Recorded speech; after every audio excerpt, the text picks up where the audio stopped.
আসসালামু আলাইকুম everyone, welcome back to my channel Roshni's kitchen. আমি আবারও চলে এসেছি নতুন একটি রেসিপি নিয়ে। আর আজ আমি বানিয়ে দেখাবো ডোনাট। খুবই অসম্ভব মজাদার একটি রেসিপি। প্রথমে এখানে আমি বাটি নিয়ে নিচ্ছি দুধ নিয়ে নিয়েছি। এখানে আমি হাফ লিটার মতো গরম দুধ দিয়ে দিচ্ছি, 1 চামচ মতো ইস্ট দিয়ে দেব, 1 চামচ মতো ঘি। এবার দিয়ে দেব এর মধ্যে 1 কাপ মতো চিনি আপনারা ইচ্ছা মতো দিতে পারেন। সব উপকরণ একসঙ্গে মিক্সড করে এর মধ্যে দিয়ে দেব 1.5 কাপ মতো ময়দা। এবার এটা ভালোভাবে মাখিয়ে নিতে হবে। ভালোভাবে মাখালে ডোনাটটা অনেক সফট হয়। যত ভালো করে মাখানো যাবে এটা ডোনাটটা তত সফট হবে। এবার আমি এখানে লাস্ট পর্যায়ে ঘি দিয়ে দিচ্ছি, ঘি দিয়ে মাখিয়ে নিচ্ছি। আর এটি আমি রেস্টে রাখবো প্রায় 2 ঘন্টা মতো।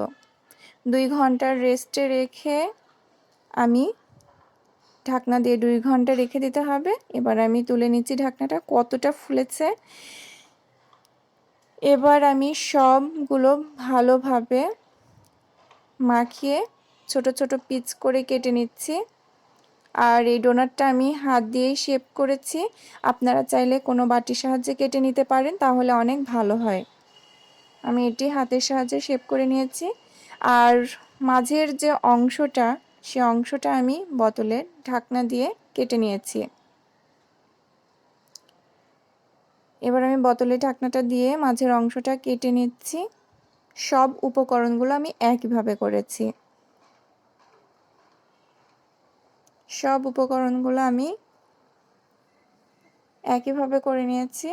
ব্যাস, আমি কিন্তু আমার সবগুলো ডোনাট করা কমপ্লিট। এবার আমি চুলোতে চলে যাব। আমি অলরেডি গ্যাসটা অন করে দিয়েছি, কড়াই বসিয়ে দিয়েছি, দিয়ে দিচ্ছি তেলটা গরম হয়ে গেছে। আমি টুথপিকের সাহায্যে দেখে নিলাম তেলটা গরম হয়েছে কিনা।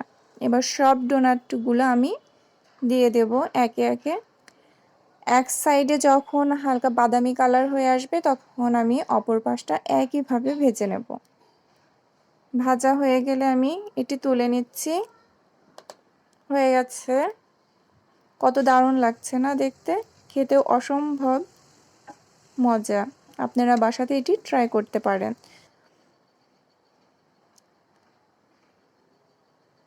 এবার আমি এই ডোনাটগুলো চিনি দিয়ে মাখিয়ে নেব।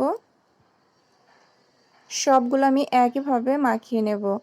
আমার রেসিপিটা আপনাদের কেমন লাগলো প্লিজ কমেন্টের মাধ্যমে জানাবেন, লাইক দেবেন আর শেয়ার করতে ভুলবেন না। আর সাবস্ক্রাইব করবেন। যারা আমার চ্যানেলটিতে সাবস্ক্রাইব করেছেন তাদেরকে অসংখ্য ধন্যবাদ। আর যারা আমার চ্যানেলটিতে সাবস্ক্রাইব করেন নাই তাদেরকে বলে দেব সাবস্ক্রাইব করে দিন। পাশে থাকা বেল আইকনে ক্লিক করলে প্রতিদিনের আপডেট আপনারা পেয়ে যাবেন। আমাদের জন্য দোয়া করবেন। আপনারা সুস্থ থাকবেন, ভালো থাকবেন।